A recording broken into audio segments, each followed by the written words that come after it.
I'm going to call the quarterly commission meeting to order for December 8th of 2022. We're going to begin by discussing attendance. I'll indicate those who are present in person and then see those who are not present if they're by Zoom. I'm present as the chair. Representative Timothy Bonner, I understand, is present by Zoom. I also want to welcome the representative as the newest member to our commission. We look forward to working with you. Present also are Judge Daly, Representative Krajewski, and then my understanding is Attorney Marsico is present by Zoom. Present in person, Judge Edward Marsico, Judge McDermott, Professor Rago, and my understanding is we also have Senator Street available by Zoom. Then the question is Senator Langerholtz available by Zoom? He is not present? No. Okay, so we have 10 members. And District Attorney Sunday. Oh, I'm sorry, I skipped you. At least I knew you were here now. So I have District Attorney Sunday is present as well. So we have 10 of the 11 commission members present. And as I had indicated, we have a lot of action items today. We spent a tremendous amount of time yesterday in a policy meeting, continued that work through discussions through our dinner and beyond. And then we had our policy meeting again this morning. So as a result of all of that information and also some of the other items on the agenda, we have a lot of action items today. So I'll begin by seeking, is there anybody present for public comment? And if they're available by Zoom, can they raise their hand? And we'll check that. We had an indication earlier there was someone, but I do not see a hand raised. Just give us 1 minute to confirm that no hands raised. Nope. All right. At this point, although we had one individual sign up, it appears that there is no one currently present for the public comment period. Towards the end, or if we see somebody else signing on, we can address those individuals or individual at that time. The next order of business is the approval of the minutes of the public meetings in the September 8th quarterly meeting. So those were provided to us in our packet. So the first thing I would ask is there a motion to approve the minutes of the September 8th, 2022 commission meeting? I'll make the motion. And a second? I'll second. All right, motioned and seconded. That's been approved.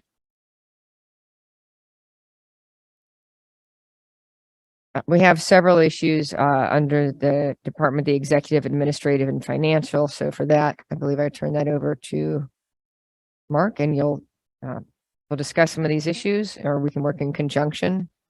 Sure, Judge. Thank you, and good morning, everyone. I'll just cover a couple of highlights and then turn it back to the judge for recognition. But we had several open appointments and several changes in appointments. Representative Todd Stevens resigned from the commission, and the majority leader appointed Representative Timothy Bonner to join the commission. So we're happy to welcome Representative Bonner to the commission. We also received an appointment from the minority leader of reappointment of Representative Rick Krajewski to the commission. And I think we announced previously that Judge Barbara McDermott was appointed to the commission. I believe she joined us during a previous meeting, but I think this is her first official meeting as a member of the commission. So we welcome Judge McDermott. We do have two outstanding appointments right now with Attorney Marsico and Senator Langerholtz. I did notify the President Pro Tem before the end of session. But members serve until replaced, so they will continue to serve on the commission, and all terms of commission members extend through September 30th, because our reappointment cycle for all members is October 1st. But again, members continue to serve until reappointed or replaced. And with that, let me turn it back to the judge to recognize former members.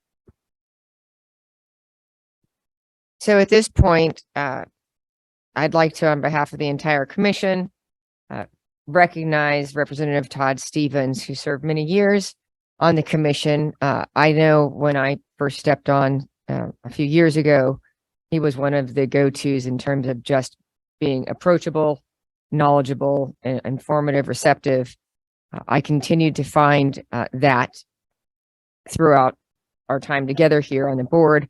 I had the pleasure and honor of serving as the vice chair under him as chair. His depth of knowledge, his inclusivity, his pointed and relevant questions, and his guiding of conversations throughout our meetings, throughout our times we would talk about things between meetings. He just is, has been knowledgeable. He has been steadfast. He has been committed. He is truly a loss to the commission, and just in terms of everything that he provided. I am hopes that I am able to continue based upon a lot of skills and information and techniques and behaviors that I've learned from Todd in his time here to Representative Stevens. I developed a friendship with him. I developed a very good professional working relationship. And as I expand that, I viewed Representative Stevens forging those relationships, those friendships, and those connections with everybody through the commission. So with great thanks for your service, with great recognition to all that you have provided, and with great wishes that whatever you pursue in your future, that you do it with the same dignity, command, knowledge that you have always carried yourself here. It is great thanks for your years of service. So with that, I'd like to present you with a gift from the commission.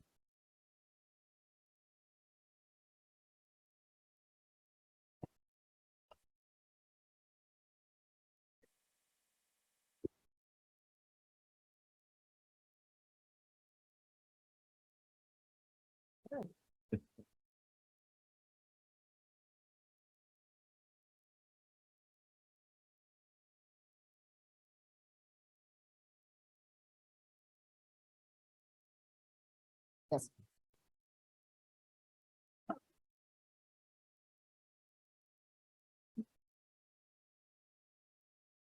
If you had any comments, I was going to go ahead and give you my microphone.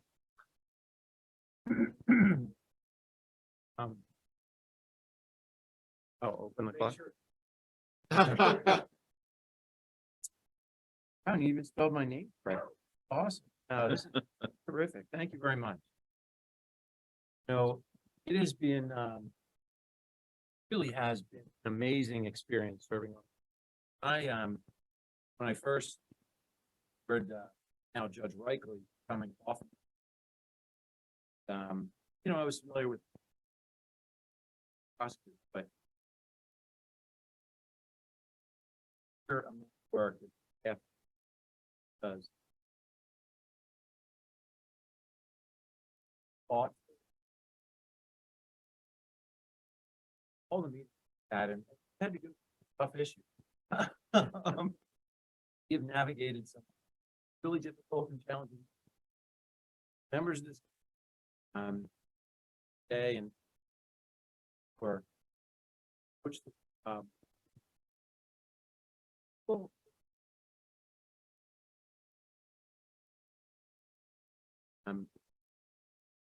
policy always managed to stay out of the fray. That has helped really act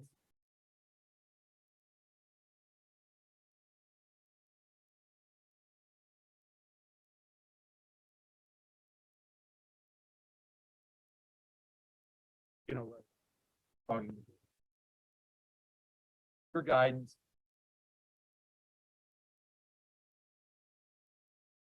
Navigate probably one.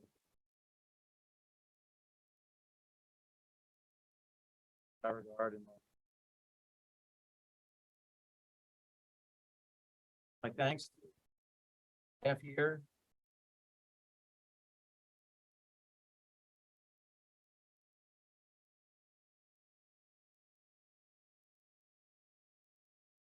Everybody, and I would best great work.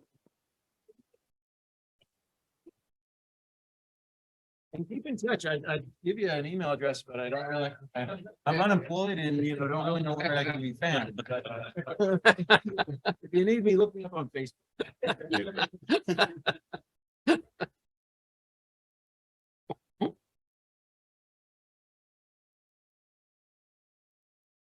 All right. I think that the next issue we did address the appointments, and Judge McDermott, because you were appointed earlier, but this is also welcome to your first official meeting as well.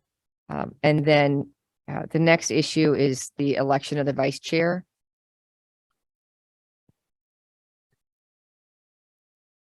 Excuse me, So- Judge, I'd like to nominate, if I may, Rick Kajewski for this position. Okay, thank you. I was just making sure we were all on the same page that that's where we're going to next. Oh, So, right. I'm sorry. yeah, and so at this point, I'm opening the floor to any nominations. So we've had a nomination by Professor Rago for Representative Krajewski for the role of vice chair. Are there any other nominations at this time? None being noted, is there any comments, discussion, or questions prior to taking a vote on the election of the vice chair? I guess I should make some comments. But I just want to thank all the commission members for giving me the opportunity to be in this space, from learning from all of you, from all your different perspectives and experiences. And in my time, both as a new member and a commission member, I've learned a ton. I've learned how pivotal the commission is in the work of the criminal legal system. In my work, previously as a community organizer, around reforming the system. And so I've just had a deeper understanding of what it means to do work in the criminal legal space. And my hope is, if I am to be appointed to this position, that I can continue to serve in that role, and to also bring my perspective as someone who has come to this work in a more community-based perspective, in my work in community organizing, as someone who has family members who have been impacted by the system. It's often the lens that I think about all of these issues, and I hope in the position as vice chair, I can bring that in a way where I'm both bringing that, but also being receptive, right? Because everyone here comes from different facets, different walks of life, and hopefully in that role, I can just bring a little bit more of that to the table. So thank you for your consideration. Thank you. Any other comments? All right, then we'll do a vote. All in favor of Representative Krajewski as vice chair, please say aye. Aye. Any opposed? No. Unanimously noting. Do we have any votes on the Center Street. Senator Street? Before we finalize the vote, I think we need to make sure he didn't have a comment. I'm not sure if it was a vote or a comment. We have them. Okay, I think my guess would be, I'm going to that was an inclusiveness for the vote, finding that the vote is unanimous. Oh, we're on. Hey, Senator Street here. Want to proudly cast my vote for Rick Kajewski. Okay, very good. My assumption was correct. It happens. Thank All right, you, so Senator. Thank you. third time's a charm. We have a unanimous vote in favor of the election of Representative Krajewski as vice chair. So welcome to it. I'm sure we'll be doing a lot of chatting in the future. So congratulations to you. We welcome you.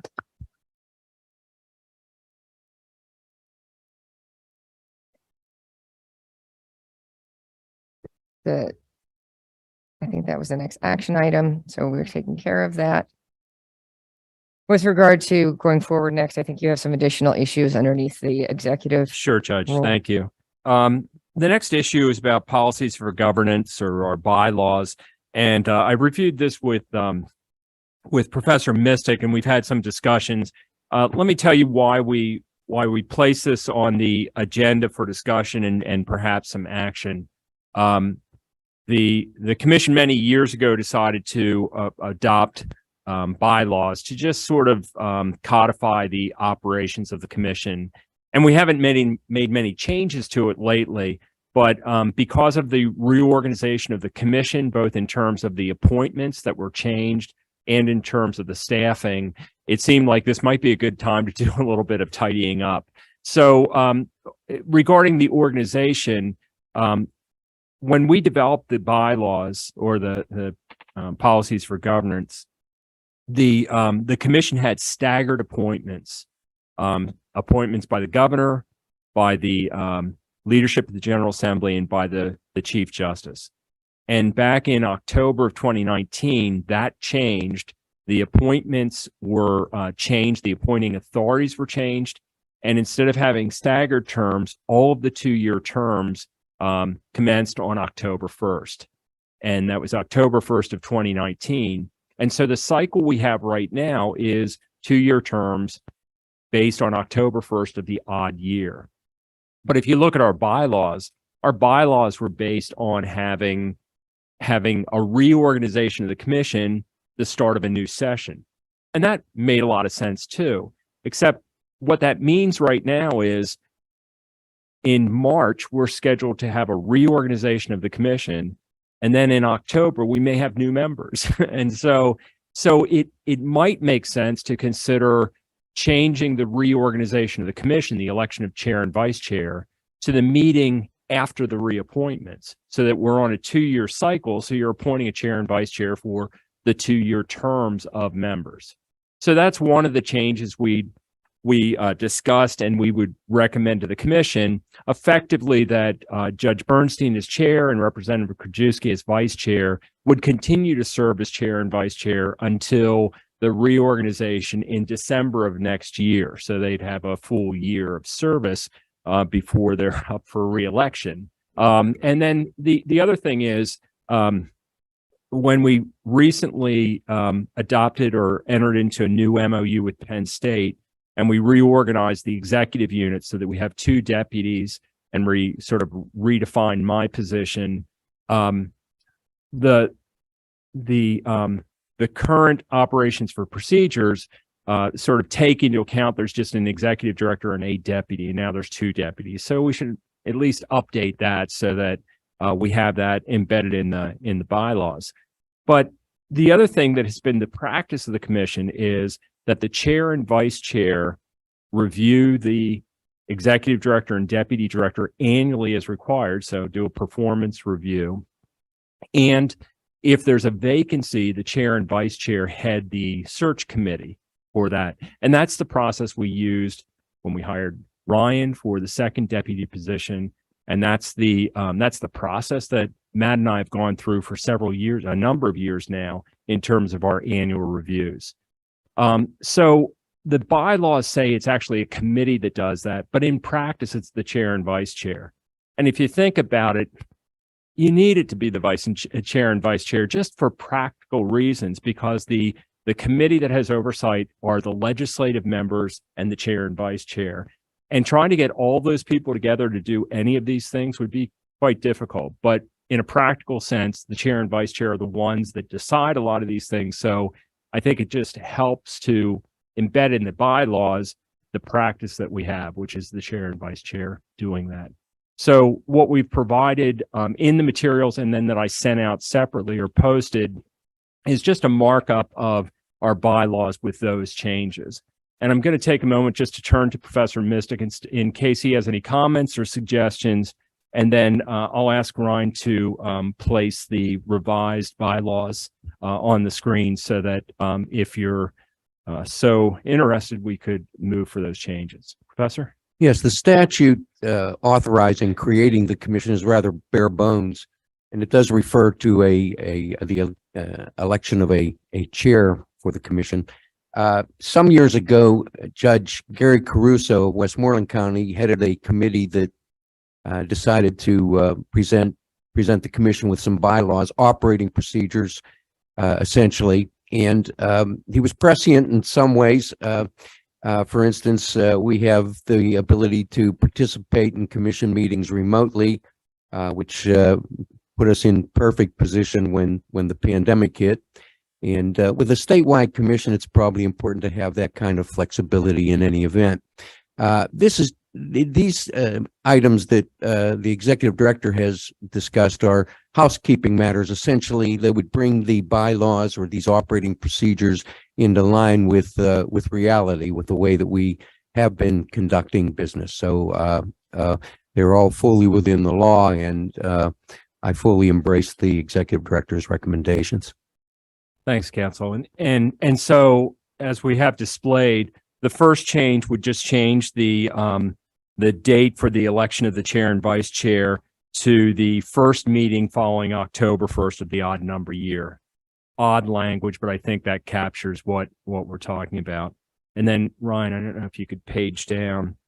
The next section deals with one other issue that I didn't mention, but I should, because it's a practice that we've had, and this would put it into the bylaws. The vice chair, as with Judge Bernstein, elevated to chair when there's a vacancy. But we really don't define the vice chair, except that, it's whatever the chair says the vice chair should do. But out of practice, the vice chair has been given the sort of portfolio of being chair of the policy committee. And that's a really helpful role because it prepares a vice chair to be chair. And so this would place that in the bylaws as well. So we'd redefine the vice chair as to act as an assistant to the chair and perform such duties as assigned by the chair, to possess all the powers and perform all the duties of the chair in the absence or disability of the officer to act, and then to act as chair of the policy committee. So this would just embed that in the bylaws. And then Ryan, if you could continue to the last page at the bottom. And this is the section just about the chair and vice chair replacing the executive administrative support committee, and that they're responsible for both the annual reviews and for heading any kind of search committee. And this also changes deputy executive director to deputy directors, because there are two of them, and maybe there will be more. But at this point, this just brings us up to speed with our current practices. So if there are no questions and no objections, I'd turn it back to the judge for a motion and consideration. All right. So is there any motion to adopt the modifications to the policy of governance bylaws, specifically as to the time frame for when the appointments or the elections for chair and vice chair occur? Additionally, stating with more specificity the roles of the vice chair. And finally, under the executive director section, making a plural to a deputy executive director, replacing that with deputy directors, and also indicating that it's the chair and vice chair who shall head selection processes for executive director and deputies, as well as performing the annual evaluation of the executive director and the deputy directors annually. So those are the modifications. So is there a motion to accept those modifications to policy of governance bylaws? If, right, by DA Sunday and you seconded? Second.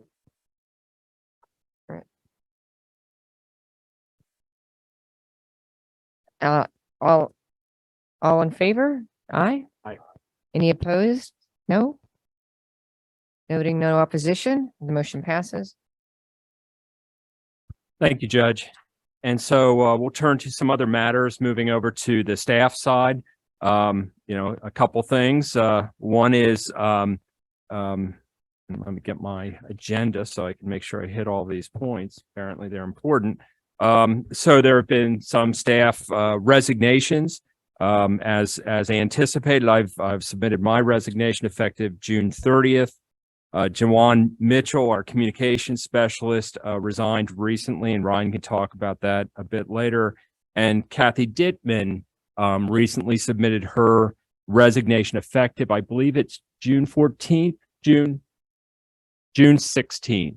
So that will be a great loss and a great change for the commission, and we will make sure that at the next meeting we'll be recognizing Kathy for her service. So with that, we have several posted positions presently where I think in both of these cases, Ryan is heading the interview process for trying to select candidates for the education outreach manager and for the policy specialist. We have a team looking through applications and that we'll be conducting interviews for that. We also will be posting additional positions, my position, the communications specialist position, an information technology support position, and an administrative support position. So those will all be posted in the near future. And as we do with all of these, we do a lot of our hiring through Penn State because of our affiliation, so that we primarily work through that for the development of the postings and for using their system for posting it. But then we also have a pretty wide reach in terms of putting these potential positions out there. And so if you know of anyone interested in any of these positions, what Jadine has been doing is making sure that all members receive the postings that we do. We encourage you to spread them and encourage people to apply, and they can apply through Penn State. We provide you with a link for that. And regarding my position, back with the rewriting of the MOU, we updated all 3 executive positions, so my position and the 2 deputy positions. So we'll be using that job description to prepare the posting. We hope to post that position, as soon as possible, but certainly this month, so that we can start that process. And then the chair and the vice chair will head the process, as has been the case with previous hires like this. I will provide support to them, but the decision will be made by the chair and vice chair. They will bring a recommendation to the commission, and then the commission will decide as a whole on who to hire. And so our hope, and who knows, but our hope is that we get this posted quickly, and by the March meeting, the chair and vice chair can bring a recommendation to you. We'll see how that goes. But that would be plan A. So that's what we're going to go with for now. So with that, let me move on to a couple of other matters. For staff oversight or management and oversight, we talked about the staff organization, the vacant positions. The only other comment I want to make, we've been very sensitive in trying to really promote diversity, equity, and inclusion in a lot of what we do. And one of the concerns we've had for a long time is the diversity of staff. And one of the things that Judge Tucker helped us with, and some of the other members here helped us with, was really trying to build a new relationship with Lincoln University. And we've had a number of meetings and engagement with faculty at Lincoln over the last couple of years. It's been very positive. And Ryan and I recently met again with the new acting head of the Department of Sociology, Criminal Justice, and other stuff. I forget what all is involved. Professor Shannon Feliciano. And Ryan is going to be following up with her on some really concrete things that he can talk about later. But I hope we can get to a point with Lincoln University that we have a relationship as strong as we have with Duquesne and Villanova and Penn State and some of the other schools we work with. So I think there's a lot of opportunity there, and it would be a benefit to the commission. I think it would be a benefit to Lincoln as well. And they've been very open, and I hope that grows over the next couple of years. With that, let me move to the fiscal issues. And in your materials, you'll find the fiscal year, the current operating budget for fiscal year 22-23. I don't think there's any meaningful changes to the budget or to our expenditures. We're sort of on track, but the details are provided in the notebook for you. What I'd like to focus on is the budget request going into the next fiscal year. And I'm going to ask Ryan to share a slide of just an overview of the budget, just to make sure members are clear about sort of where we are and where we hope to go, and how we think about the operating budget versus other major expenses, including the rebuilding of SGS Web. So as background, the commission's current operating budget is about $3 million a year. So it's primarily based on staff and fringe. And then there are the other operating costs for any kind of organization, supporting the two offices we have and a complement of 24 full-time equivalent staff. And that includes the research partnership we have with Penn State. So our operating costs are right around 3 million, but the last couple of years, because of COVID, because of remote stuff, we'd be able to keep operating costs down. Unfortunately, our appropriation is $2.5 million, and it's been that for the last 4 years. So we've been able to do well because of the circumstances, keeping positions vacant or because of COVID going remote, but we're, underwater in terms of a structural view of the budget. So there's that gap, about a $500,000 gap that we just have to keep in mind. And again, we've been able to accommodate this by having positions stay vacant or cutting other operating costs. But it's at some point, to be fully operational, we have to try to fill that gap. So that's the first issue before you. Next box, page down, deals with SGS Web.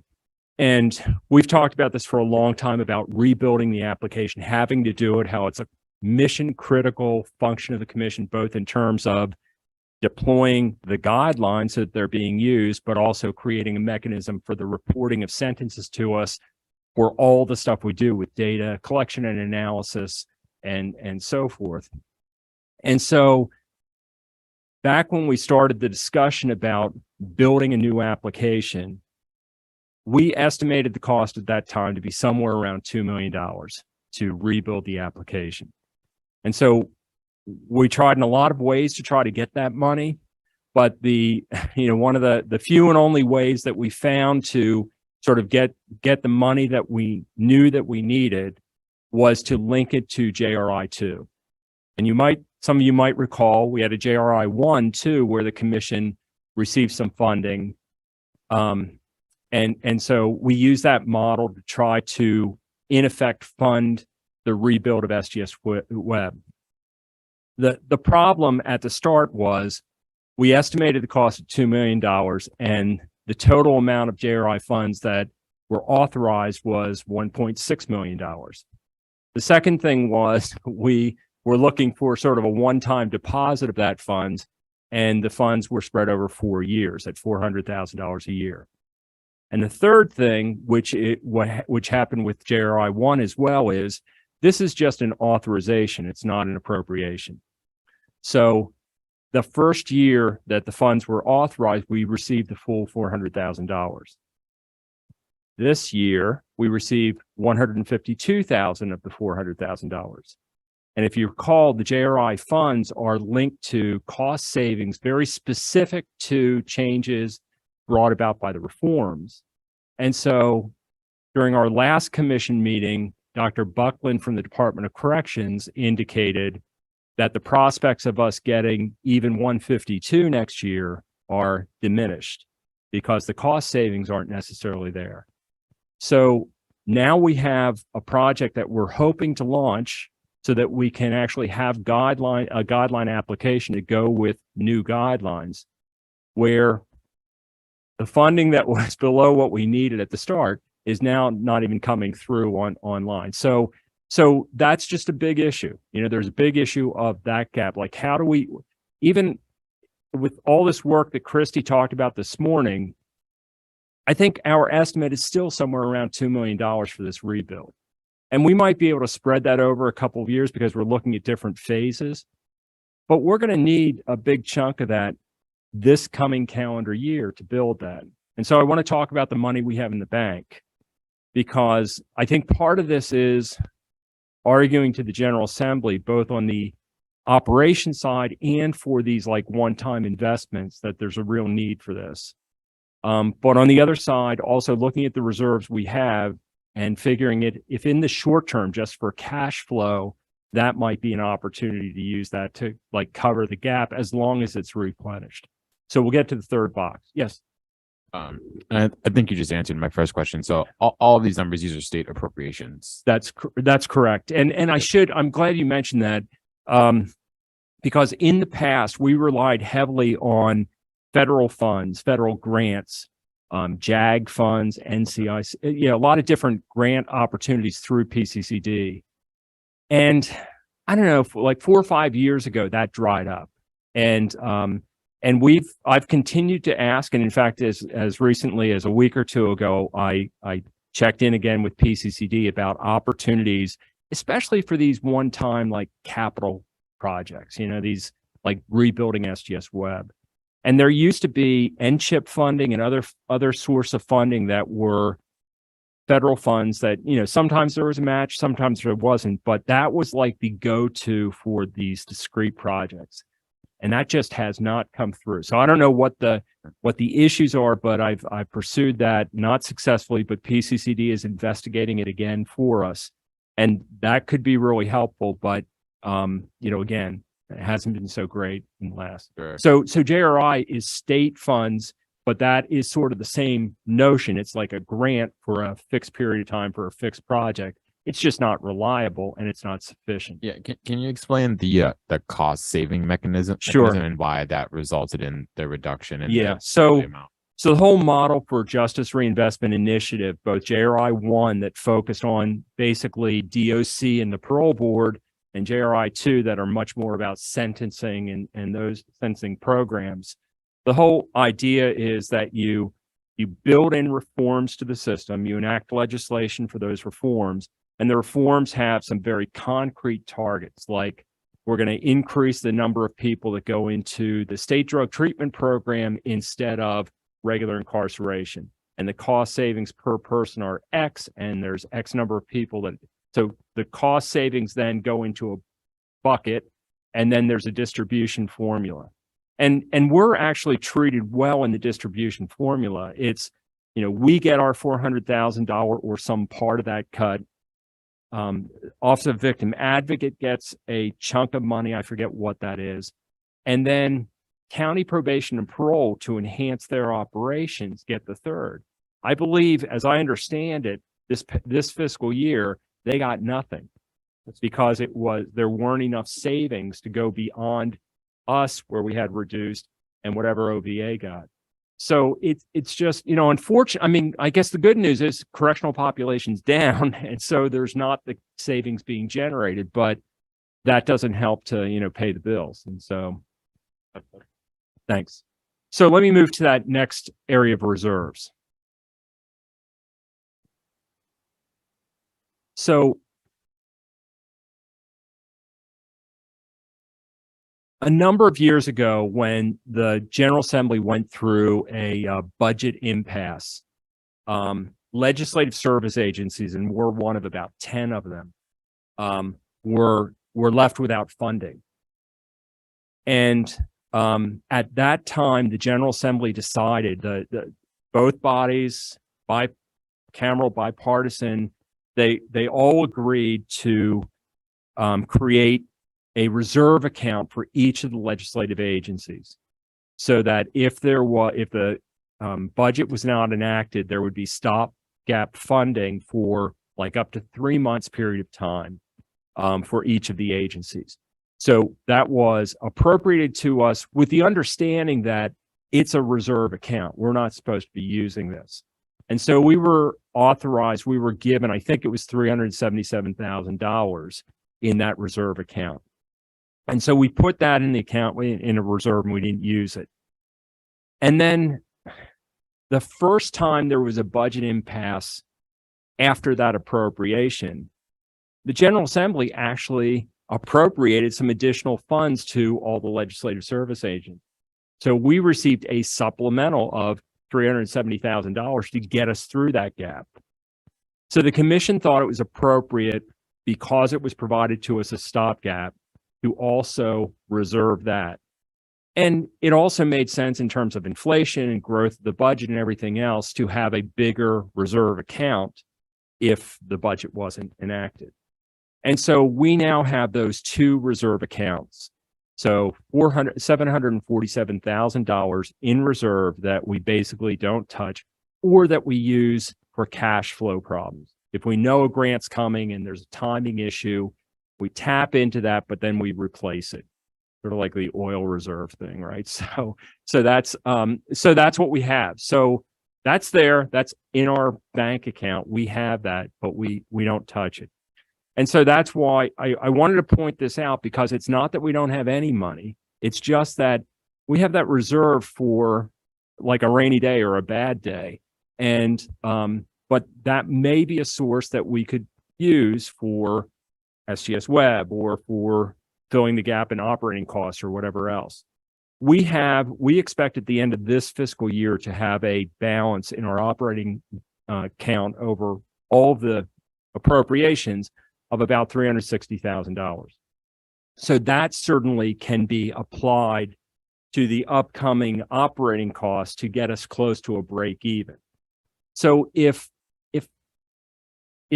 bare bones, we were looking for support to both get us through operations from the next fiscal year and do the first phase of SGS Web, it seems to me that we could get through on operations by using those operating reserves and just being selective in whether we fill positions or not to meet to break even on operating costs. But then we'd still need a chunk of money for SGS Web, unless we were authorized to use the 747 to basically address the rebuild, the first phase of rebuild. I'm not sure if it's enough, but it might be enough for phase one. But I think the better approach, and it's the final box, is that at least in our appropriation request, we should ask for what we need and see how things work out. And I think we should be going in with a request for an appropriation with the new administration and the new General Assembly of increasing our state appropriation for annual operations from 2.5 to $3 million. And that we ask for a supplemental appropriation of $1 million to fund SGS Web. And if need, just then eliminate the offer of JRI funds, because it's not a reliable source anyhow. So that, I think, that along with what we have in the bank or what we see as operating savings, I think will appropriately manage both our operations and the building of SGS Web on time to have a deployment in January 2024. So that's what I'm asking, that at least we communicate to the administration and to the General Assembly as far as our budget request for the new year. And I'll close because I'm leaving, so I should just pass on. When I first started 25 years ago as director, there was a more formal process for requesting funding from the General Assembly. And at one point, it was a very formal process through the executive, through the governor's office, where we would submit a budget request. At other times, the General Assembly had a process through the leadership that they'd ask. And then we got to a point where they didn't even want to know. So that's where Representative Stevens in the last several years has been very helpful in scheduling meetings with appropriations. We're a small budget, so we don't have like an appropriations hearing, but we had meetings with appropriations to try to be very clear about what our needs are and what our cost history was and things like that. And that was incredibly useful to help us get what we needed at the time. And so because there is not a formal process, I just wanted to pass that on, that we'll be looking to, the support of the members of the General Assembly and all of you to try to figure out what the best way is to communicate this need, but also to work to get this kind of funding. So thank you. That's unless there's any questions on the budget. So you're under the reserves. So we can advance that 360 to continue on this process. I mean, because I don't think we will. Yeah, the 360, as I see it, which is an operating, what we see as the end of the year operating costs, will help us for the next operating year. Because again, if we get the same appropriation of 2.5 million, we need to sort of figure out how we fill the gap up to 3 million in costs. Okay, but how do we keep the SGS Web project moving? Yeah, and that would be separate. What we'd have to do if we, at this point, just based on what we have and a flat appropriation, we would use the 747 that we have in that reserve for that purpose. And then we'd have like no reserve.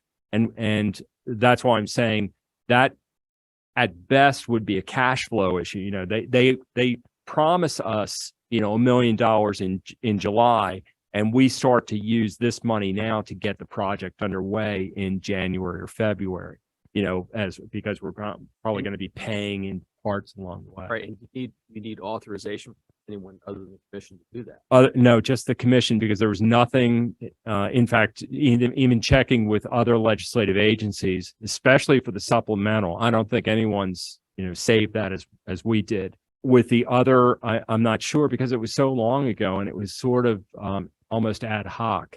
I think it's exactly the right thing the commission did to hold that in reserve. But you know, if we have competing interests with like real expenses we have to do to like do our job, I think we you know, dip into that. Jason. Mark, quick question. So under JRI 2, the reinvestment portion of that, where cost savings were tied to funding, That's right. who determines what the cost savings are with regard to that on any given year?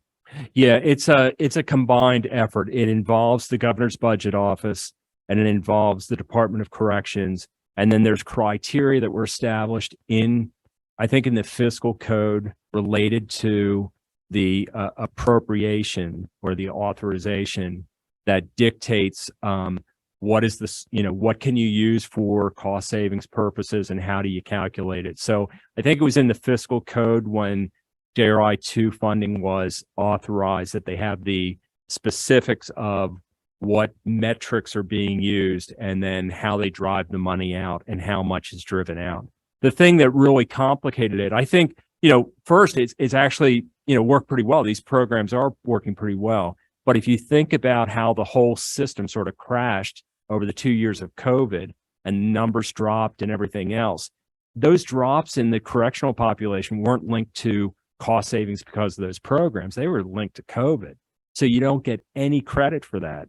And you could have cost savings because of boot camp that aren't, you know, attributable to that. So, you know, it has to be linked to those metrics they identified in JRI 2. And then it's the DOC has to provide the information to the budget office, and then the budget office authorizes the transfer of the savings to this special account, and then they determine the distribution from the special account. That's Sounds like a helpful. government process. I don't know. That's Yeah. helpful. Thank you. Thanks. You bet. It's a combination, but the Department of Corrections, based on the formula they're required by statute to follow. So the JRI fiscal code legislation like articulates, you know, what can be counted and how you count it. And then their responsibility is to use that to come up with the numbers based on their population and their commission and commitments, and then to provide that to the governor's budget office, who has to authorize it in the end. And just regarding state appropriations, that's something I would be happy to try to Thank set you up very regarding- much. Yeah. And maybe Great. even myself and Rep Bonner could try Very, to very, coordinate to get both sides of the appropriation committee to sit down. I really appreciate that. Thank you very much. Any other comments? So if I understand correctly, you're thinking that this looks like a $2 million project, so we would, the first thing that we want to do is talk about the budget request. And just a question I have, we would take the JRI 2 funds that we have received and couple that with the legislative reserves. So that would match the $1 million we're getting ideally. If Yeah, we if we're would, able to but succeed. again, you know, we'll sort of take what we can get, but I think our target is, you know, this ask is actually, you know, an increase in 1.5 million. It's an increase of 500,000 in operating and a $1 million commitment towards SGS Web. And then we'd use that with the other. And look, we don't know what the actual cost of SGS Web is going to be.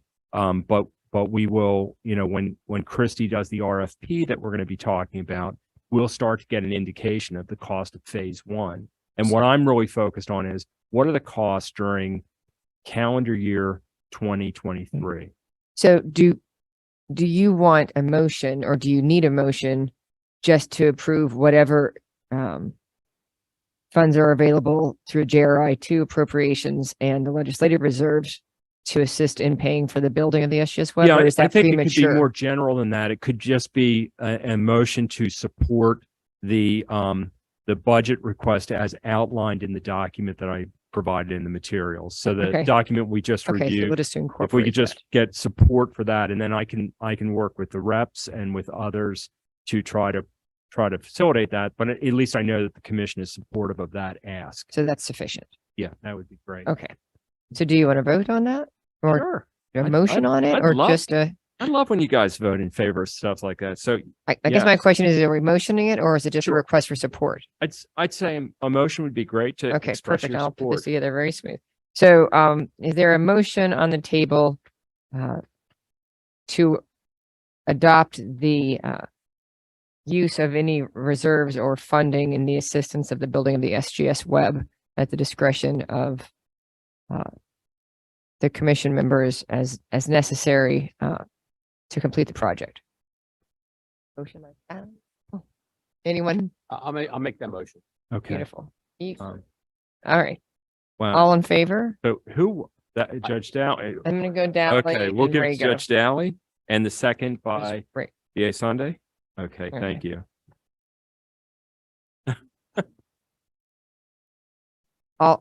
All in favor, say aye. Any opposed? None being noted, the motion passes.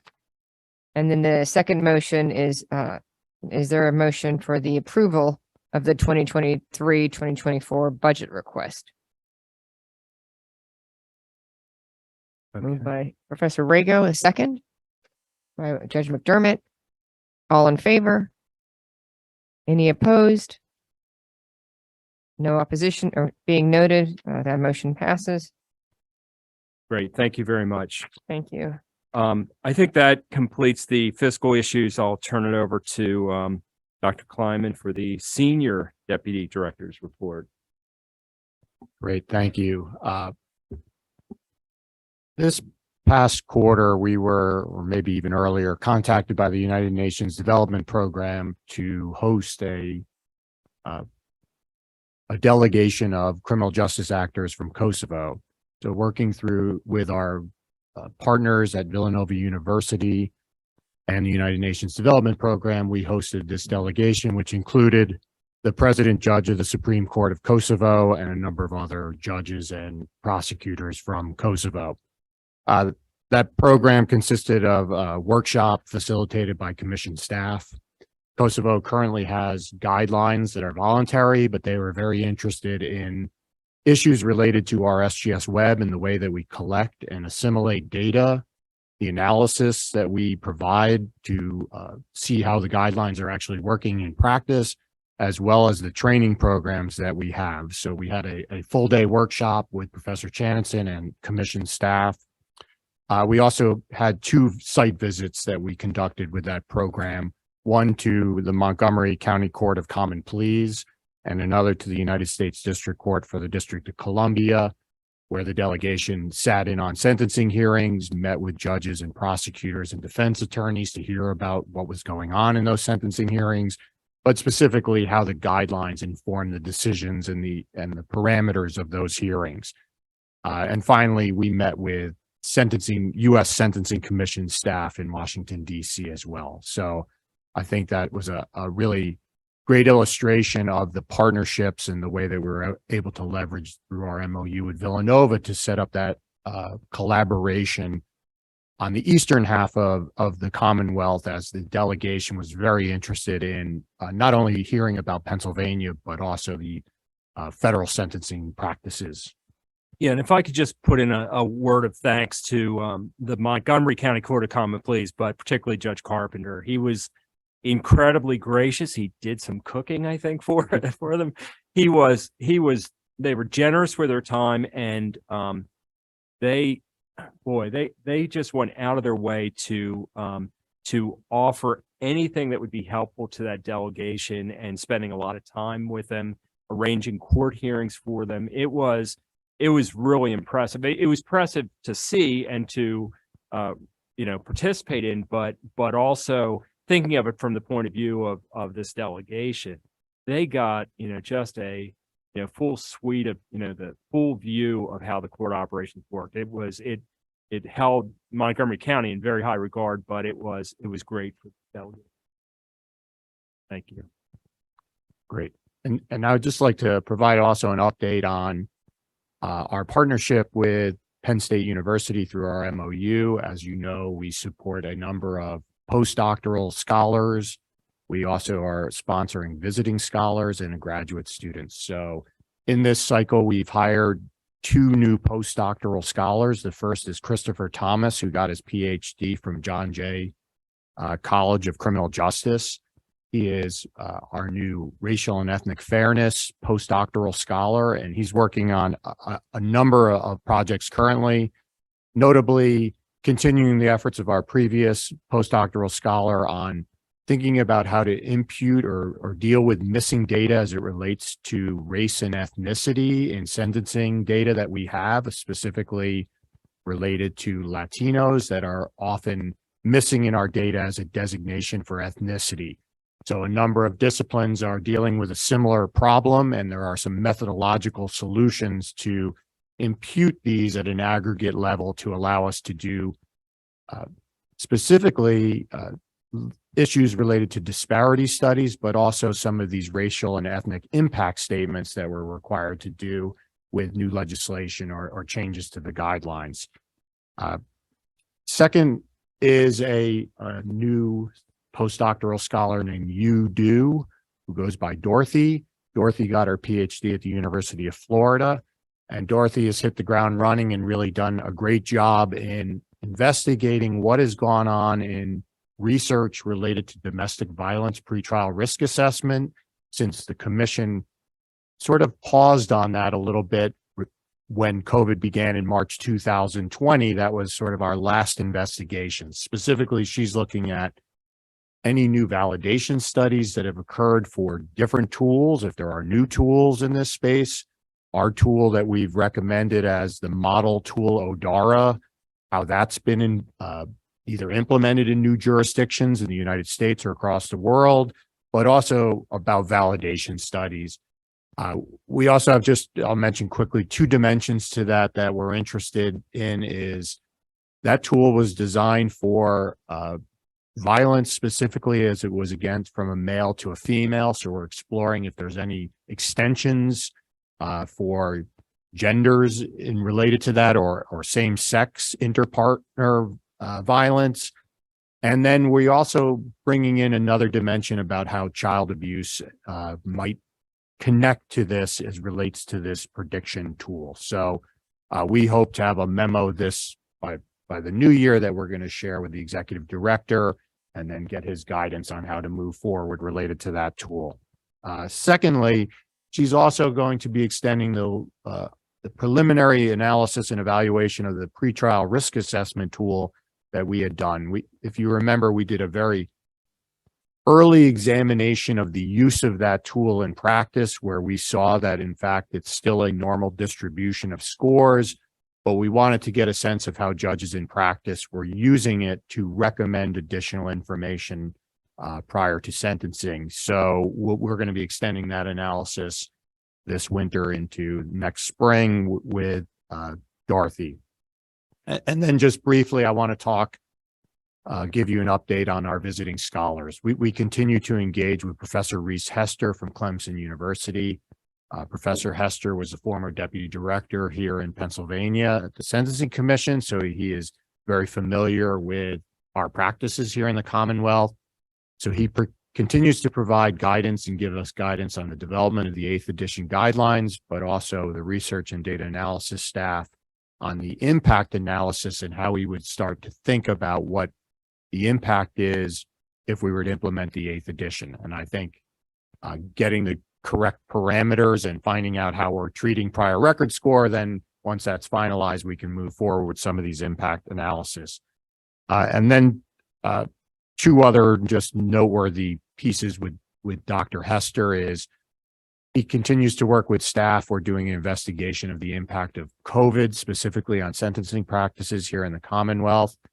He presented a preliminary presentation at the Southern Criminology Society on behalf of commission staff, basically our descriptive results that we have that will be part of the annual report that we hope to be finishing soon. And then a really exciting development, I think that Brett Miller, the unit manager of our research and data analysis unit, can talk about more, is the ability to receive criminal history records from the Pennsylvania State Police. And we've been exploring that as it relates to the impact analysis of the 8th edition guidelines. But we're going to be pursuing a new project related to stale prior criminal records and see how those impacted sentencing practices historically under the 7th edition. So part of that, from my perspective, that will potentially validate the implementation of these gap and decay policies by showing that judges were considering these stale and maybe mitigating or departing downward in situations where, as Mark mentioned yesterday during the policy meeting, where it could be a 25 year gap between records and there's a new DUI offense and maybe ignoring those previous criminal convictions. And then lastly, and my apologies for going on lengthy here, but we have a lot going on and I'm proud to talk about all the things that we're doing through our partnerships. Is we've recently engaged with an additional visiting scholar named Dr. Laura Beckman, who's at Shippensburg University. It's a great advantage to have a professor here in the Commonwealth and somebody who's in a different region of the state than commission staff, and building kind of an impetus of the HR 111 report, but also more broadly to look at some of these county contextual factors that exist that impact sentencing. So we're working on developing a program where we identify a few counties that we're going to engage with to really delve in and look at what programs are available and how different factors may impact sentencing practices, but also successful completion of local programming.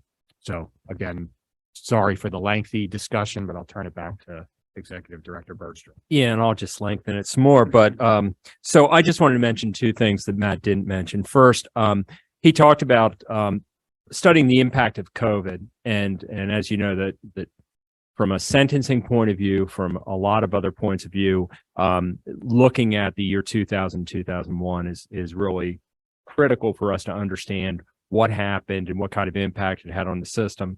So one of the things Matt's been taking the lead on and working with a lot of staff is developing a new annual report that is a 2-year annual report, the COVID years. And so a lot of work underway. There's a draft underway, and we hope to get that out early in the new year. But I think some of the work Matt talked about is really helpful in just looking very closely at that disruption of the court system, of sentencing, of impacts on corrections and so forth. So I really look forward to sharing that with you. I think what I've seen so far is really positive and interesting. And so that's something Matt's taking the lead on and is doing a great job. The other thing that Matt didn't mention is he has our international portfolio. And a while ago, and this all runs together, but I think it was earlier this year, could have been late last year, we had a guest from South Korea join us at the commission for a day or two. He was a visiting scholar at Villanova University School of Law.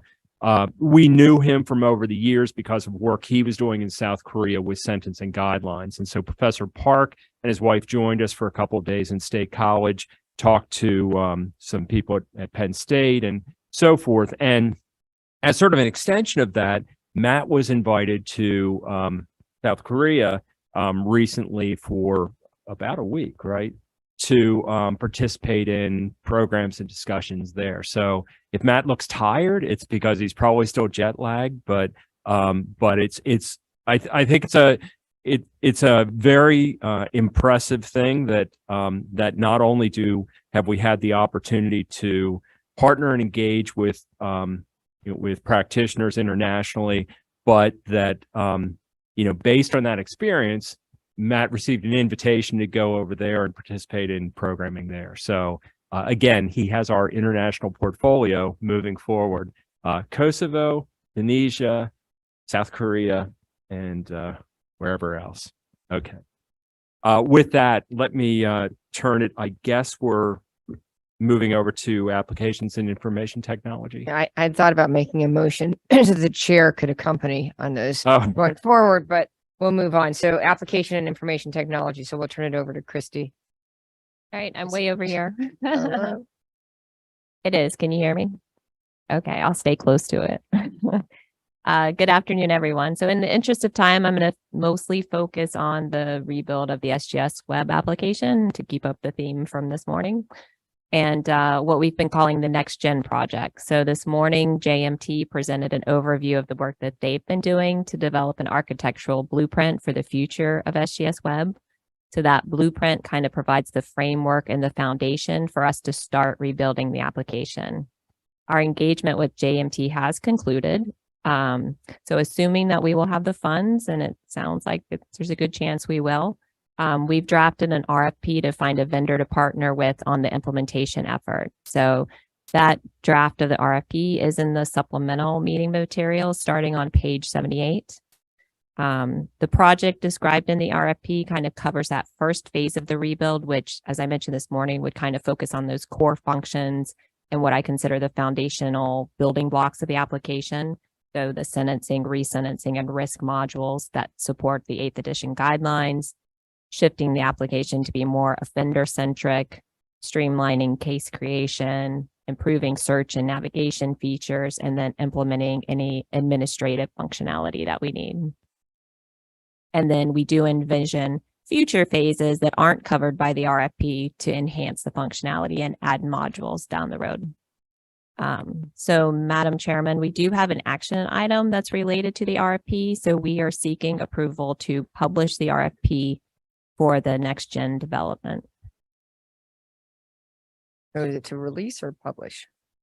All right, so I'm going to make, is there anybody who will make a motion for the approval to release the RFP for the SGS Web Next Gen development? Okay. Judge Marsico. Okay, so we'll go to Judge Marsico and then seconded by Representative Krajewski. All in favor? Aye. Any opposed? No opposition being noted, the motion carries. All right, great. Thank you so much. Hey, Christy, before you move from that, there's sort of a secondary motion that we should probably put on the table. Once Christy receives the RFP and reviews what's submitted, we'll probably want to move pretty quickly on selecting a vendor and then starting the work. And so I anticipate that we'd want to do all that before the next commission meeting. So I know in the past, Christy has had the authorization or delegation to present that information to the chair and vice chair and have them approve moving forward on selecting a vendor and engaging the vendor for the project. So it would probably be helpful to have a motion to, in effect, a delegation of authority to the chair and vice chair to approve the selection and contracting with the vendor. All right, so is there a motion to authorize the chair and vice chair to delegate the authority regarding moving forward on the SGS Web? So moved. Judge Dowling? Dally, second. Judge McDermott, all in favor? All opposed? All right, the motion carries. Thank you, Judge. Christy, right. thanks. Great, thank you. So while that project has been the primary focus for our unit the past few months, we continue to support and maintain the existing version of SGS Web. If you look at page 30 of the meeting notebook, so our kind of unit review, there's a list of all the recent updates that we've made to SGS Web. There's quite a few, so I'm not going to go through them all, but they are in the materials if you're interested. In addition, we've been meeting with the parole board staff to implement the new parole guidelines, which are going into effect January.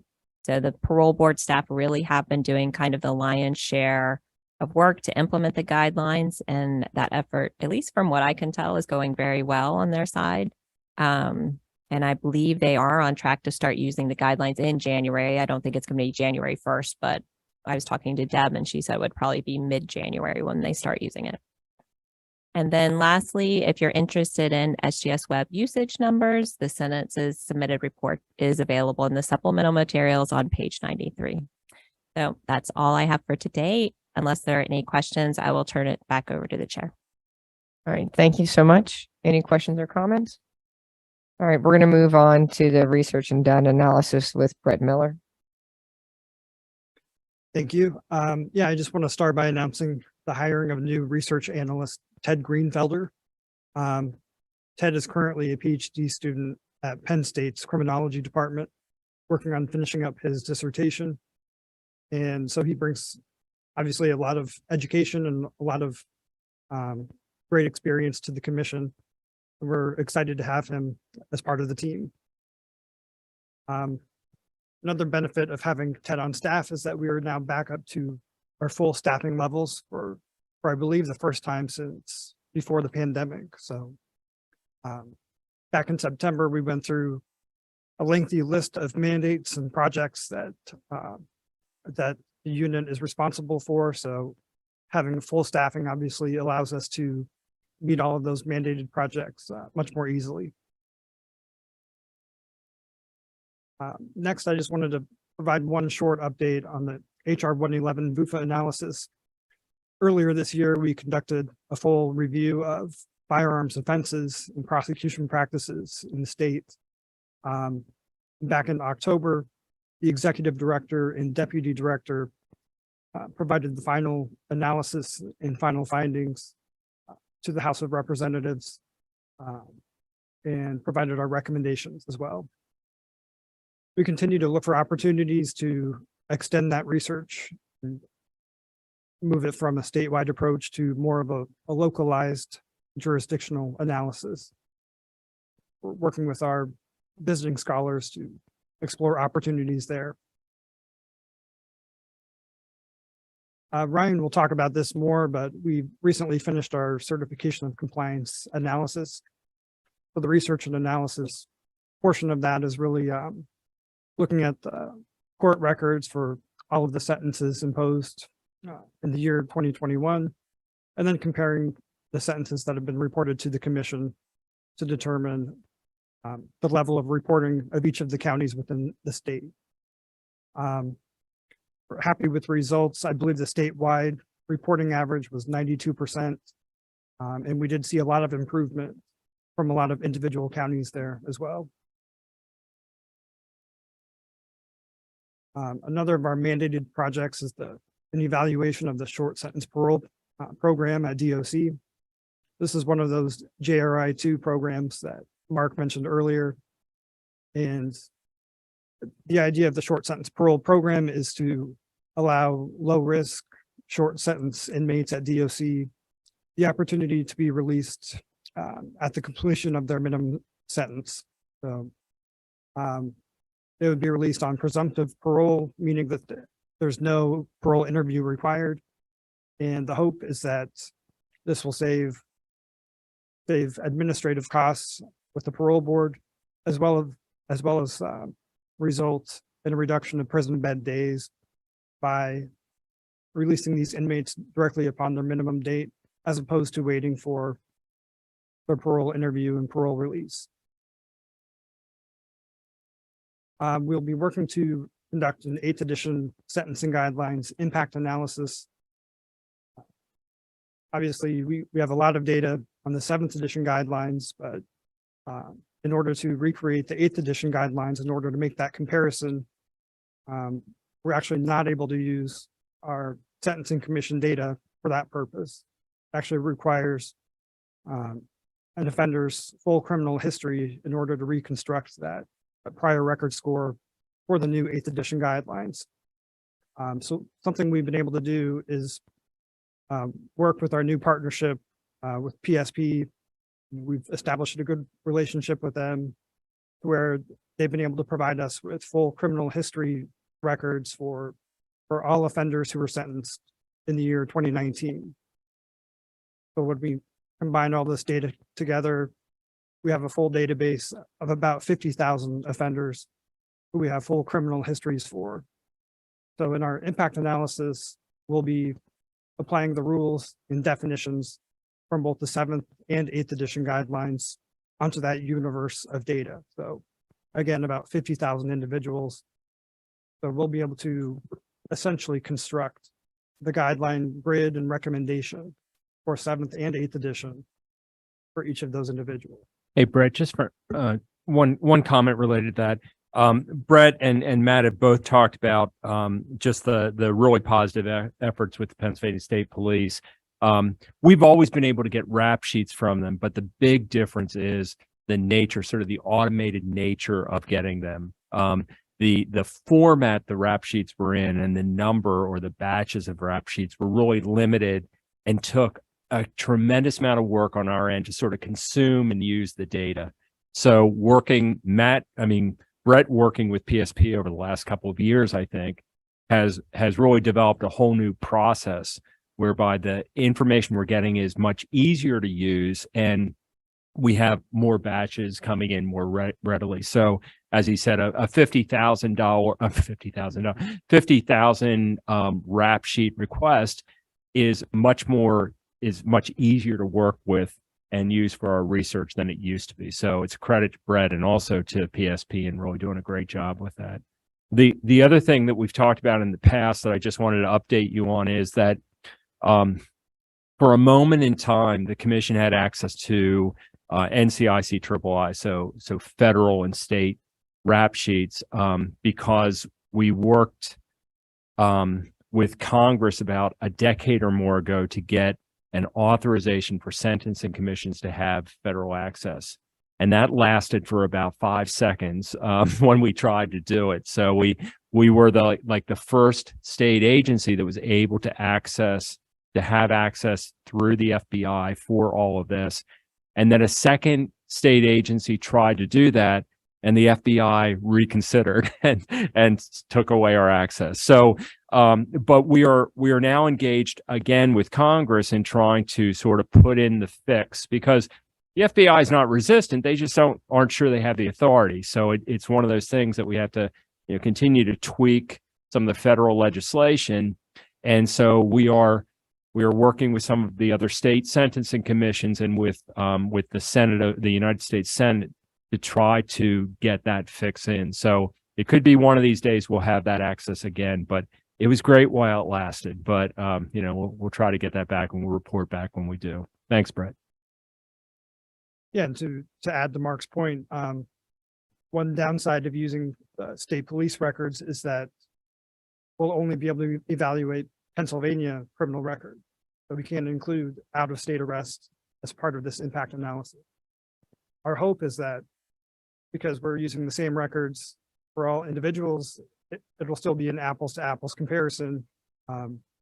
But unfortunately, we will miss out on approximately, our estimates are about 10% criminal histories based on not having out-of-state records. We hope to have the impact analyses done hopefully before the public hearings in the spring, if we decide to move forward with the current proposal. And some of the things we plan to look at are just sort of where cases fall on the grid for the 7th edition, and then where do those cases move to on the 8th edition grid. And then also we know we've reduced the impact of the prior record score on the 8th edition guidelines. So we want to take a look at what exactly that means in terms of shifting sentence recommendations, for example, from state prison to county jail or county jail down to probation. What does that look like in terms of shortened sentences and maybe a shift of resources, perhaps from the state level down to county levels? So again, we hope to have those analyses completed within the next couple of months. Another item we've been able to shift some more resources towards now that we're fully staffed is taking a look at, again, our projection analysis and trend analysis. So back 2 or 3 years ago, we had built a set of 4 simulation models that were designed to sort of help us with these sort of impact analyses, where for a given offense, if an OGS level is changing or a grade is changing, we can run these simulation models and determine what impact that might have, caseloads or shifting of resources from one sentencing alternative to another. We sort of picked that back up after a little lull during COVID. We are updating those models and hoping to build new models. And in addition, continuing to build out additional data dashboards that will summarize a lot of this data on our website as well. And finally, we do have 2 or 3 action items related to the unit. The first is related to our release of information policy, which we had updated earlier this year, but we realized with a couple of new data requests we've received, we needed to make a couple more changes. So in the past, we've had language talking about releasing sentencing information. Now, obviously, we have different types of information. So we have risk assessment information, resentencing, and in the future, parole information. We've sort of updated the language of our policy just to reflect the fact that we do collect these other types of data, and upon request, we can share those with researchers or members of the public.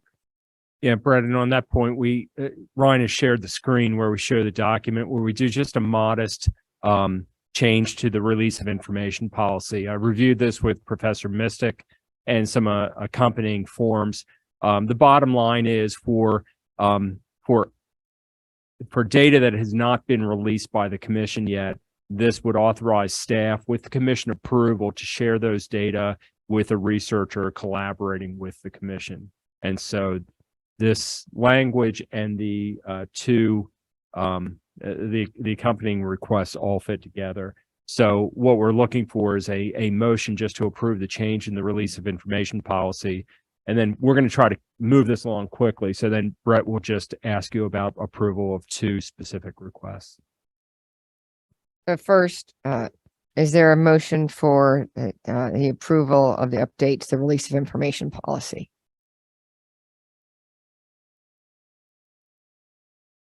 Moved by Judge Marsico and seconded by DA Sunday. Mhm. All in favor? Aye. Any opposed?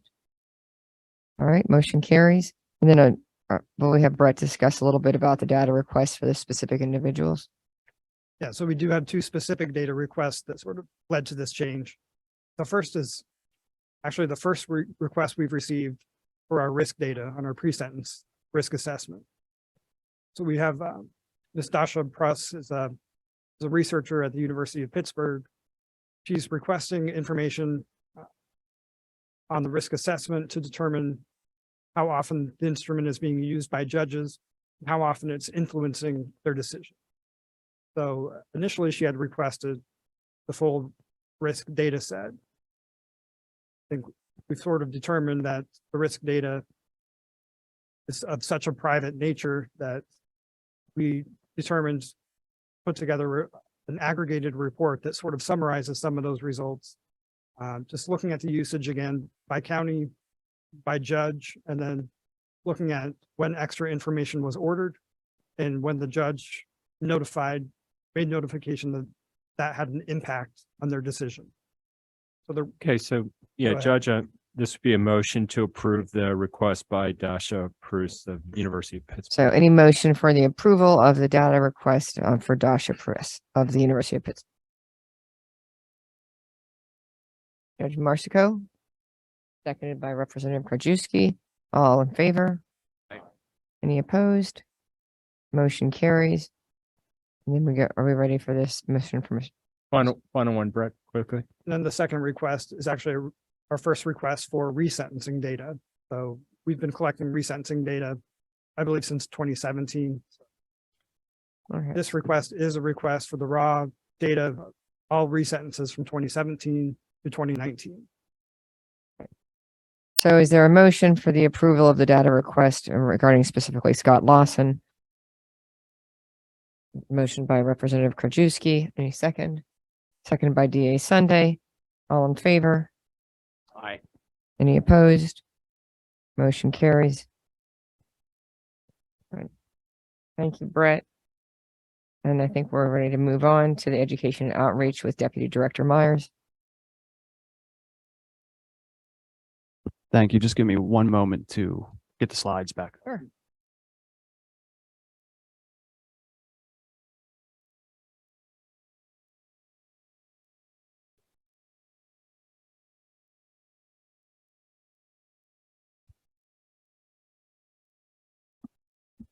Okay, well, I'll go through a few items here, picking up on some information that both Christy and Brett had mentioned. And really for the purpose of the education and outreach unit summary, I'll focus on two main things, which is the JRI reporting details. And then I'll briefly hit on the joint state government report that Mark had mentioned and I believe engaged in that process. So I don't want him to miss out. So I'll probably kick some of that back to him here in a minute to talk about it if he wants. And then I'll summarize up some of the outreach efforts that the unit has undergone throughout the year. And so if you look in your materials, particularly the notebook, let me check my pages here.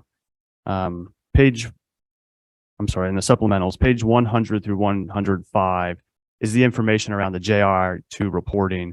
And back in November, we released to all counties, president judges, district court administrators, chief probation officers, and all criminal court judges, the county percentage that Brett's unit in conjunction with Christy came up with. And I just want to thank both of them for all their efforts. And I know it's been a lot of work on Brett's unit, and we've spent a lot of time going back and forth and talking about all the various data points. And one of the things that I just wanted to say here today, and we have these conversations often with counties individually, is that we are really striving as staff to make sure that we have, the right information and that we're providing that all to the counties and that we're being as transparent as possible. So one of the things that we've been working on throughout this process is spending a lot of time with counties and reviewing their cases, and staff within the education and outreach unit deserve a lot of credit for their work looking through hundreds and hundreds of cases, and in some instances, thousands of cases, to make sure that we're appropriately including what we should be counting and removing what we shouldn't be counting. And so just to give some context to that, one of the things that complicates the process, I think from an analysis standpoint, and I won't, speak for Brett, but from our review in the education outreach unit, is just the uniqueness in the ways counties docket certain cases. And so, you have your CP docket or cases coming up to the CP court and being disposed of by our trial court. But you have cases that are disposed of at the MDJ level or the lower court level. And depending on what the outcome of that case is from a sentencing alternative perspective, they'll oftentimes come up to CP and be miscellaneous dockets. And that's pretty easy for us to see in the data. And of course, we don't require by the text of the guidelines that lower courts report sentences to us, but we want to make sure that we're not including those. One of the complications that we have found, and we are working with counties directly to review, is when they're docketing those cases as CP. And it's very hard for us to see those in the cases. So you'll have like an M3 disposed of by an MDJ, sentenced to probation, and the county's practice is to docket it as a CP docket rather than a miscellaneous docket. So I just give you some context there to say we're engaging from a staff perspective with a lot of counties to really make sure we have everything correct. And I think we have a pretty good handle on it. So that was just some background.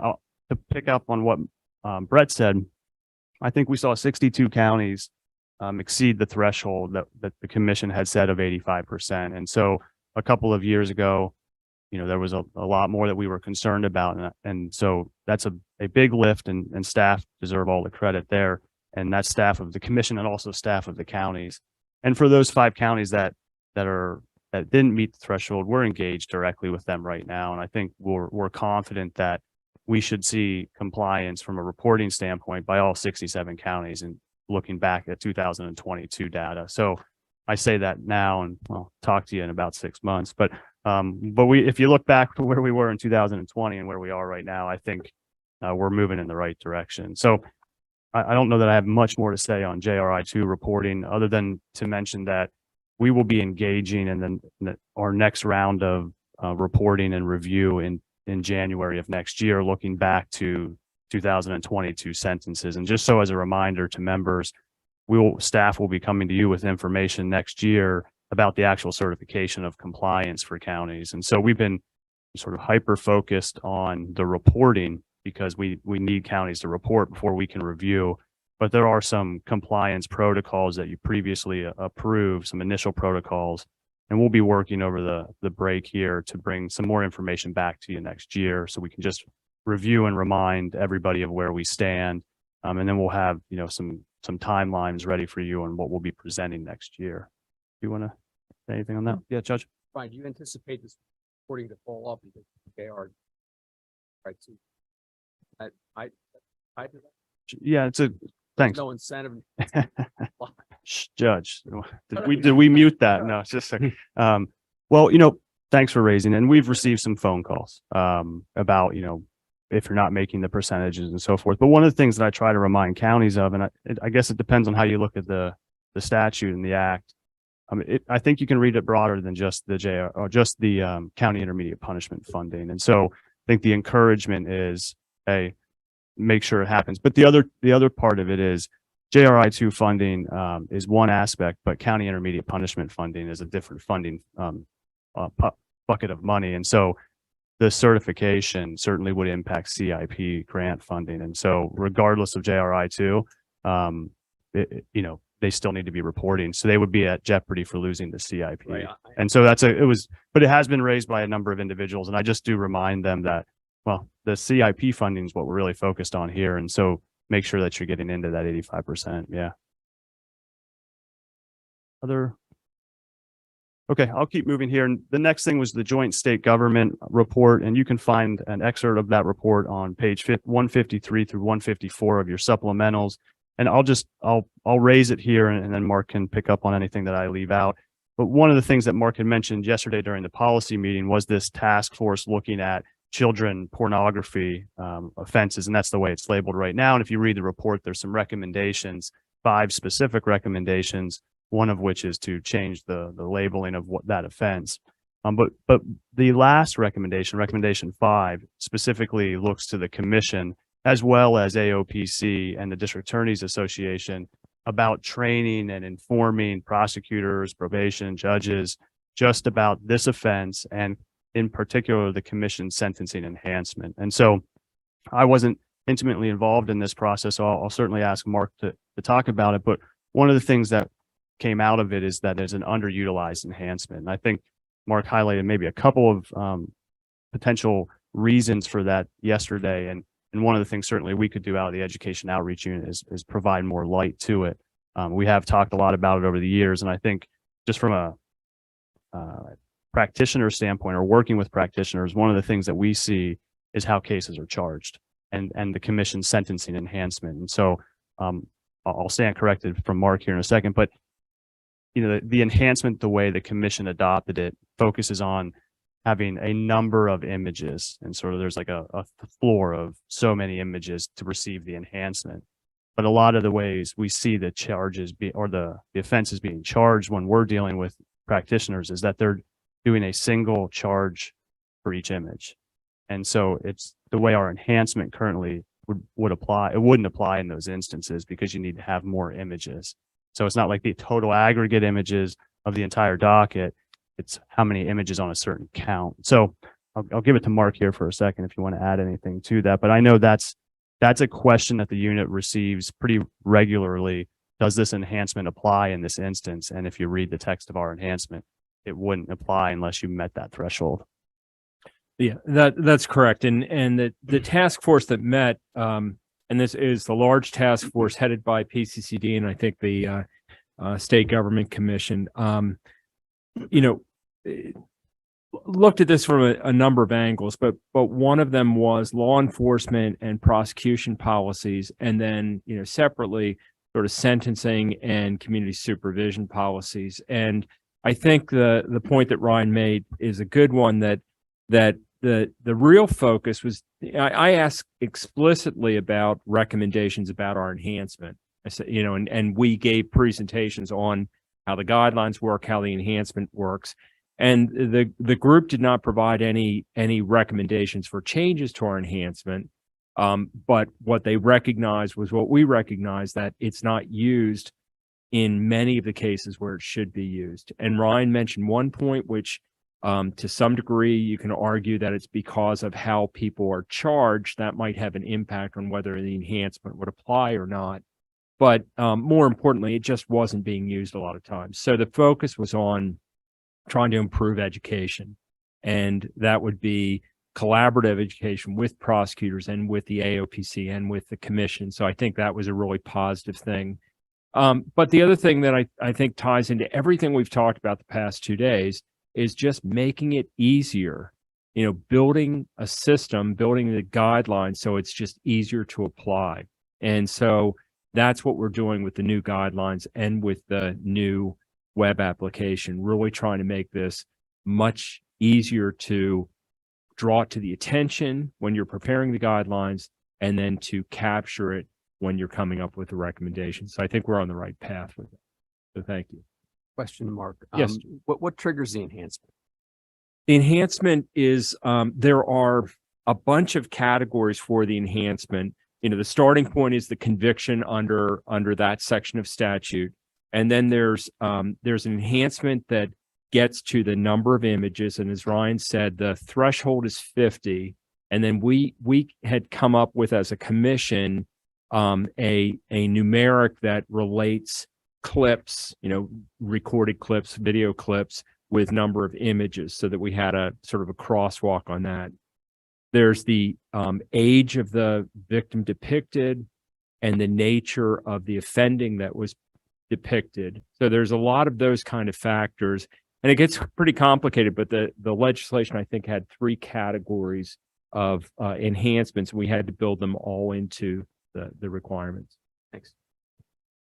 I think the final one, Mark, would have been the age of the victim. Did you I said say age, that? but Okay, not- sorry. But yeah, Yep. good point. Good on that? Yeah. All right, so I'll just wrap up quickly here to say that included in your materials and also in the notebook is a summary of all of the education outreach activities through the end of October. Early next year, I can report out on the entire year, but just suffice it to say that the unit remains extremely busy and engaged with counties through efforts like the reporting and then also just providing seminars and education, both in remote sessions and then also in person across the state. And I think all the work that the unit has done over the last 2.5 years just to transition into this new world that we're all in will probably pay great benefits to us as we move forward. And depending on any of the decisions that you make as members regarding an 8th edition of the guidelines, I think we've set up a great framework to communicate that information to practitioners across the state. And then the last thing I'll mention, and Mark had referenced this earlier, were vacancies within the unit. The education outreach manager position was posted, as well as the policy specialist position. They've been posted for a little over a month. I anticipate looking to reach out to some individuals for the policy specialist interviews, maybe as early as next week, to get those scheduled here in December. And I think we have to give a little bit more time on the manager's position right now to see a bigger applicant pool there, but we're moving in that direction and trying to get individuals to apply. And then, as Mark mentioned, Jawan Mitchell had resigned last month from the communications specialist, and we hope to get that posted here in December to move forward with that. So if you know anybody, let us know. And can you send the postings to Sure. everyone in the We'll do commission? that. Nadine will, Yeah. anytime there's a posting. And this is sort of off subject, but I had made a note of it much earlier on. This is optimistic of me, but for the executive director position, you had talked about a timeline for posting and looking. If it's posted, I'm assuming we're going to cast the wide net. We sort of learned that, I think, through the search for a deputy director, as we thought we did, but then we extended it. So if we start that from the beginning, if we get a good pool and we were able to set up an interview earlier, would there be some benefit, if possible, and it's optimistic, that we could do a remote meeting if we had a quorum, enough voting members, if we find somebody, so that they could start by the March meeting? Because I was thinking of this as we were talking. I don't know that would be feasible, but if it's feasible, it would give that individual an opportunity to participate in the March meeting and the June if they come in April.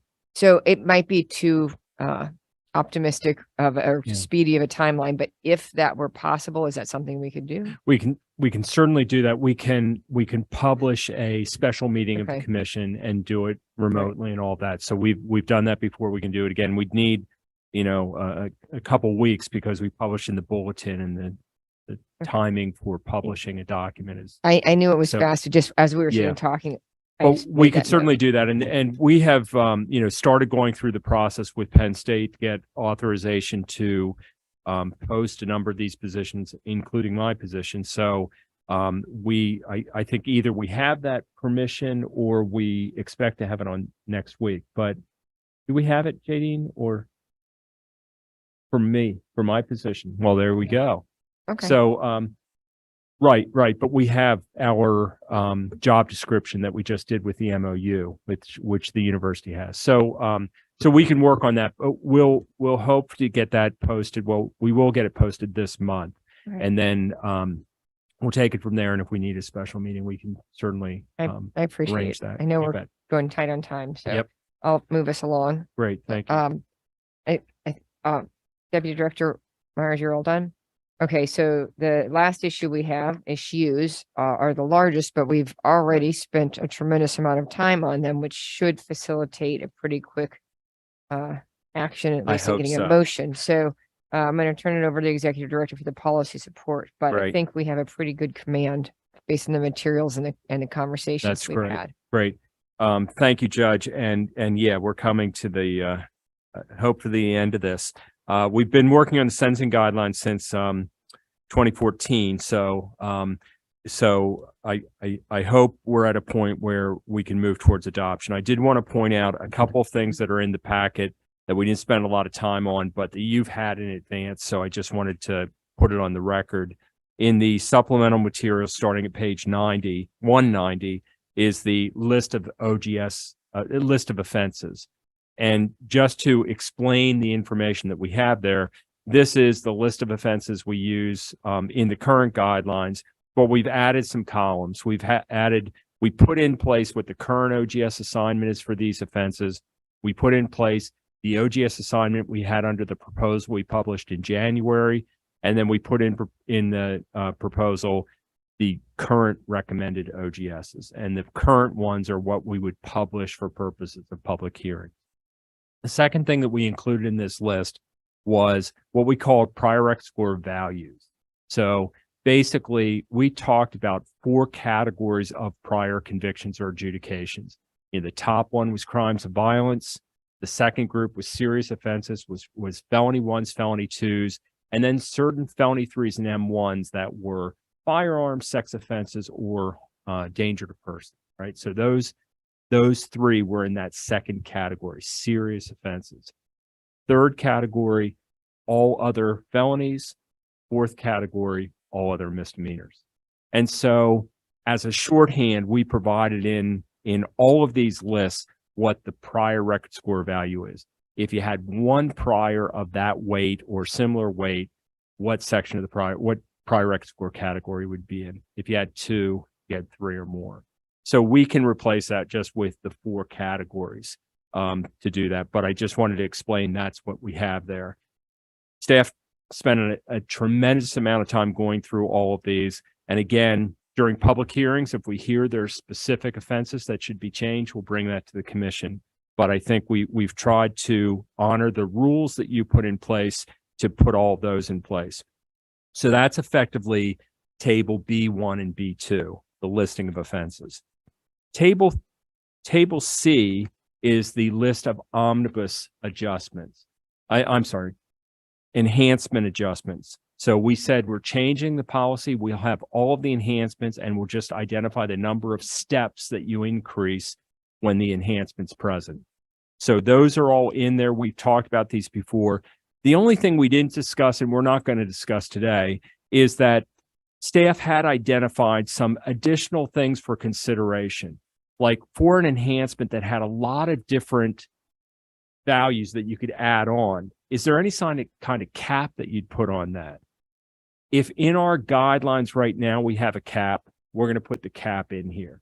If we don't have a cap, we're going to leave it blank, but we'd be open to hearing about that during public hearings. The other thing is there's a number of statutes where there's provisions about consecutive sentencing.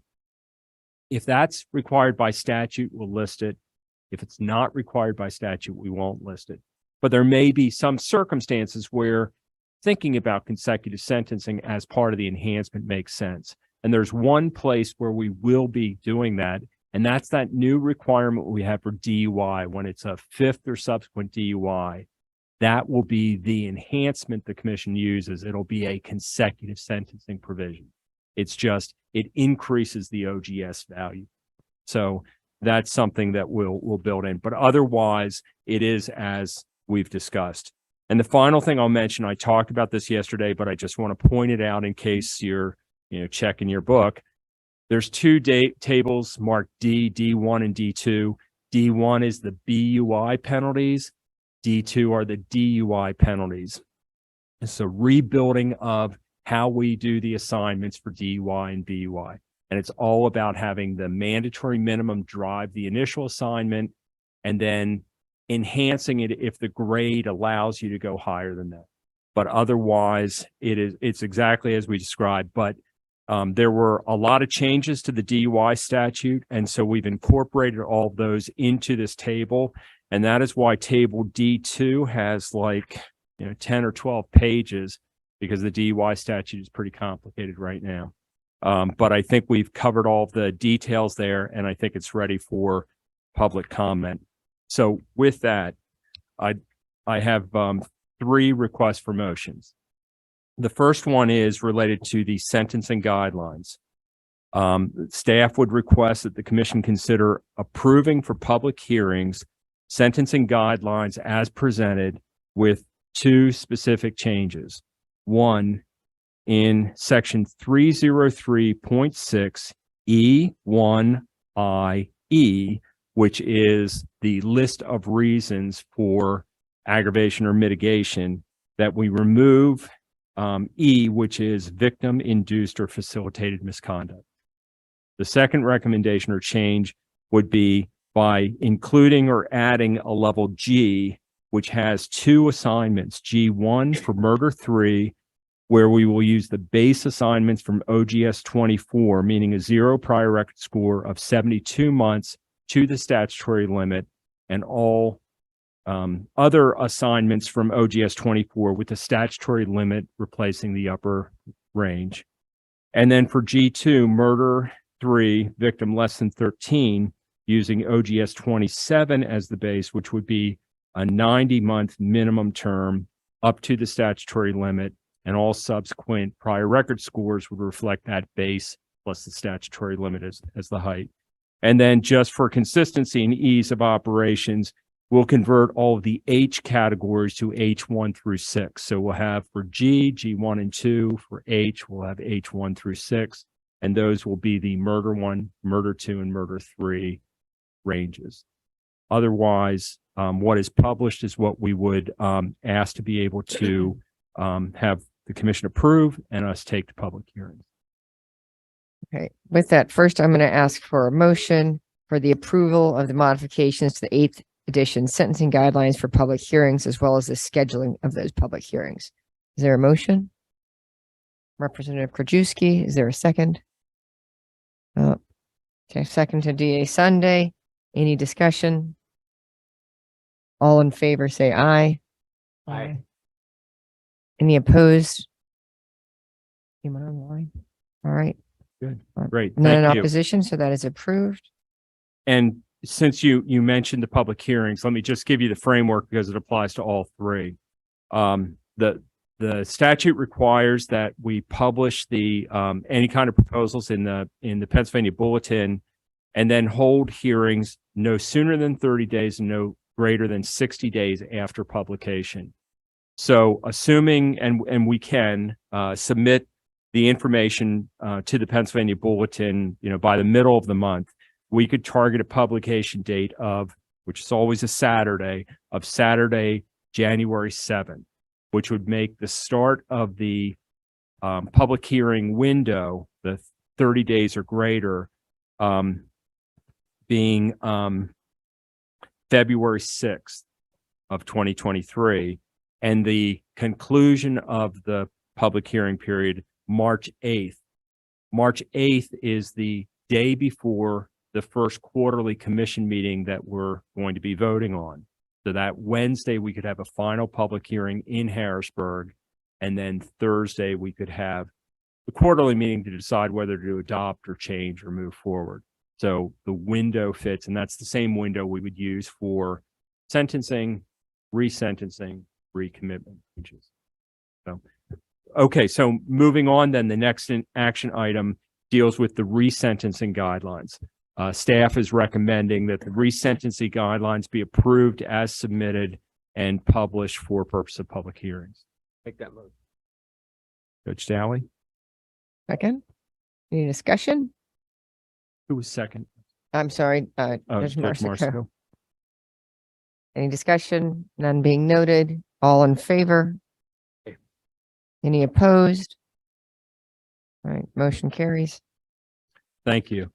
So the third and final request by commission is for the commission, by staff, is for the commission to approve for purposes of public hearings, the recommitment ranges as submitted, with the only difference being that we incorporate any of the technical edits suggested by the board in terms of definitions, and that we include the new category for murder 3 as the recommendations we have for category F, which is where murder 3 was captured in the recommitment guideline. So is there a motion for the approval of the modifications to state parole recommitment ranges and scheduling a public hearing? Professor Rego. DA Sunday. Any discussion? All in favor? Aye. Any opposed? All right, motion carries. Great. Thank you all very much. Very much appreciated. Final comment regarding policy support is, as has been mentioned several times, the state parole guidelines were not rejected by the General Assembly. The General Assembly is now out of session, and therefore the state parole guidelines will take effect January 1st, 2023. And the board is prepared to start acting on them when they start business in the new year. So very happy about that. That's a huge thing. So thank you all for that. We have one more miscellaneous We motion. sure do. So we have the calendar for 2023, our March meetings of 8th and 9th, June 7th and 8th, September 13th and 14th, and December 6th and 7th. Is there a motion to approve the 2023 meeting schedule? It's the only thing holding us from lunch. DA Sunday, Judge Marsico, all in favor? Any opposed? Motion carries. That's great. So with those meetings, just two comments. You'll see on what Ryan has posted, the yellow highlighted dates are the dates that we can have public hearings. So what staff will do is we'll check with chair and vice chair and with members.